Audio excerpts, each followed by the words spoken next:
कोल्हापुरातील बड्याची वाडी गावामध्ये जायला रस्ताच नाही। रस्ता नसल्याने रुग्णांना बैलगाडीचा आधार घ्यावा लागतोय। गुडघाभर चिखलामुळे नागरिकांना त्रास होतोय। गावात जाण्यासाठी रस्ता करण्याची ग्रामस्थांकडून मागणी होत आहे। कोल्हापूर जिल्ह्यातील एका गावात जाण्यास रस्ताच नसल्याने रुग्ण, गरोदर महिला तसेच विद्यार्थ्यांचे मोठ्या प्रमाणात हाल होत आहेत। रस्ता करण्याची आता मागणी ग्रामस्थांकडून केली जाते।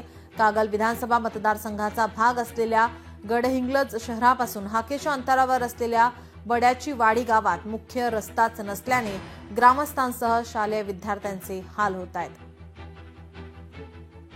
आमदार हसन सो मुश्रीफ साहेब यांना देखील रस्त्याची मागणीचे लेटर दिले होते, तरी त्यांनी कुणीही रस्त्याची दखल न घेतल्याने आम्हाला परवा आमच्या आजीला पॅरालिसिसचा अटॅक आला। त्यांना अक्षरशः आम्ही बैलगाडीतून ओढून नेले। त्यामुळे त्या डॉक्टरकडे नेण्यासाठी आम्हाला वेळ झाला। त्यांची अवस्था अशी आहे की आता ते दगावण्याची शक्यता आहे।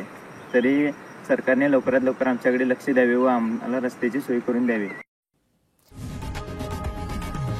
लोकशाही मराठी ऐका, पहा, जागरूक रहा।